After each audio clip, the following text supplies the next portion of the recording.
A human tragedy. That's what President Biden called the immigration crisis at the U.S.-Mexico border. And today, Vice President Kamala Harris made her first visit there since taking this new position. Now, she toured the El Paso Central Processing Center. That's a U.S. Customs and Border Protection facility. But she did not visit Fort Bliss, where the government has built the largest processing center in the country for 3,000 unaccompanied migrant children. Now, though Republicans demanded she visit the border, she was criticized for choosing El Paso, Texas as her site visit because it is technically miles away from where the majority of migrants actually cross over. Perhaps she chose El Paso, otherwise known as the birthplace of the former guy's immigration pilot program, because it is where more than 3,000 children, including babies, were separated from their families while crossing the border during the Stephen Miller, Jeff Sessions, and Steve Bannon era of America. Now, they justified it as a law and order zero tolerance policy. Biden calls it a human tragedy. Now, call it what you want. The question is, what is actually being done about it? As of February of this year, only 7 children have been reunited with their families. 7. According to the U.S. Department of Homeland Security, there are 3,900 children separated from parents at the border, 1,700 cases that remain under review. There is no other place in American law where a misdemeanor offense, which is what crossing the border illegally is, will get your children taken away and lost in the foster care system. Do you remember this? The image of a little girl crying while a Border Patrol agent patted down her mother, or the father and daughter who drowned while trying to cross the river. These are just a few examples of what happens when politics supersedes humanity. So to help us break it down and put it into a context, I'm joined by Xorje Olivares. He is a Texan activist, the creator of HeyJorje.com, and a native of Eagle Pass, Texas. Xorje, your family is from a border town. So what is different about how your community there looks at immigration issues and, say, people in Kentucky, where Mitch McConnell calls home? Well, first off, Nayyera, thank you so much for having me. The thing that I love about being from the border is that unless you're from the border, nobody knows what that life is like. We speak a specific kind of language, and it's not English or Spanish, even though, yes, those do come into play. But there's a cultural identity that comes with just being from the border that politicians do not understand, specifically those who do not go there on a regular basis. So before you had everything that was happening today with Kamala Harris visiting the border, you've had Republicans for years and years and years try to say that the border is this, horrible place for people to go, and there's all these crossings, there's all this illegal activity. You had Donald Trump and all of his cronies saying really terrible things about my home. And there was nobody to really listen to us, those of us who are from the border. I still very much call the border home. My entire family still lives at the border.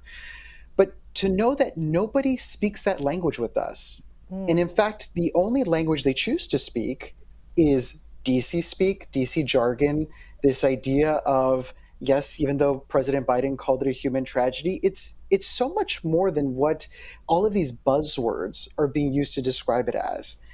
And so for a community like my own, it was very tough to see, even in this past presidential election, the fact that Donald Trump's rhetoric towards immigration was performing so well.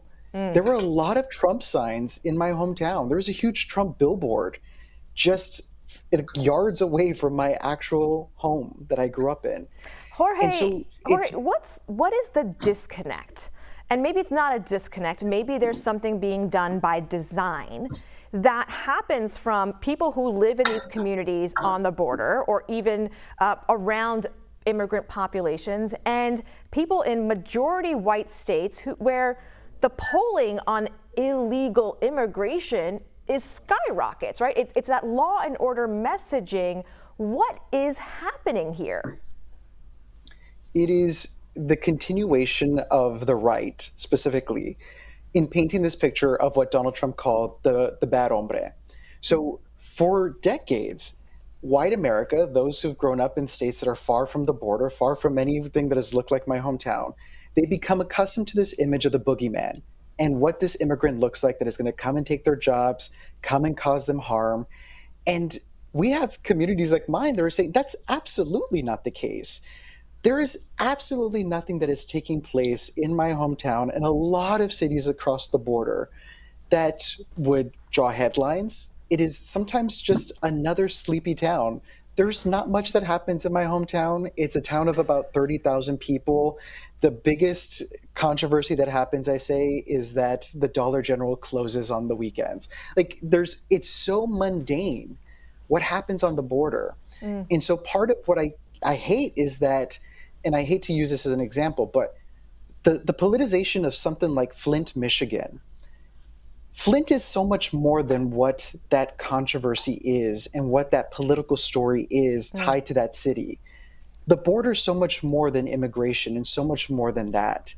And I will say I'm a little bit in tune with those who feel like Vice President Harris should have gone somewhere other than El Paso. I understand even just a few miles away from El Paso, there was a Tornillo camp from a couple years ago where hundreds upon hundreds of undocumented children were being housed, separated from their parents.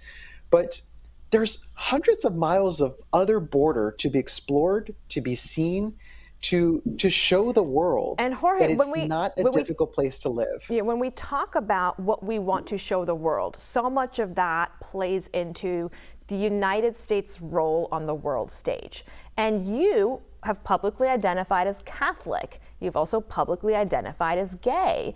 What is happening in the Christian community where refugees, Jesus was one of them, have been demonized, that people fleeing from the greatest hardship you can imagine, right? Like, I think as a mom, to have to walk across countries to save my child, that is not something someone does because they want to be illegal. So what is happening in our moral fabric and in our religious communities to divide and to turn us against humanity?